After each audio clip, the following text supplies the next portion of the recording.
Hey, amazing teachers! You ever hit that mid class slump where your students look like extras from The Walking Dead? Study Hall Edition?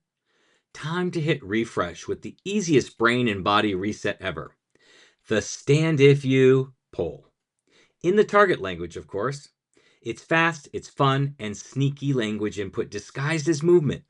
You say, stand if you like pizza, and boom, half the room's up laughing, and suddenly you're discussing toppings in Spanish, French, or German without anyone realizing they're still learning. Easy win? Absolutely. Here's how it looks in practice. You pick a topic, food, hobbies, pop culture, whatever fits your theme, and toss out short prompts in the target language. Stand if you have a dog. Stand if you hate Mondays. Stand if you love coffee more than sleep. As they stand, you narrate in the target language. Wow, 5 students love Mondays. That's a little suspicious. You can add quick follow ups. Who loves Fridays or who prefers cats? Suddenly, you're getting tons of repetition of high frequency verbs like gustar, avoir, mögen, être, and tener. But it feels like a game show. And best of all, they're out of their seats and re engaged in under a minute.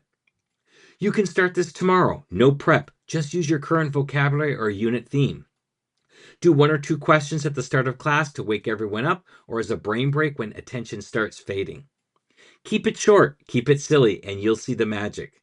Energy goes up, noise goes down, and you look like a teaching genius. And if you want more zero prep ways to boost comprehension and engagement, grab the CI Survival Kit now with Ask a Story slides for levels 1 through 3 in French, German, and Spanish at mm.us/kit.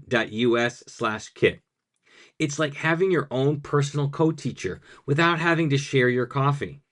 Happy comprehensible input.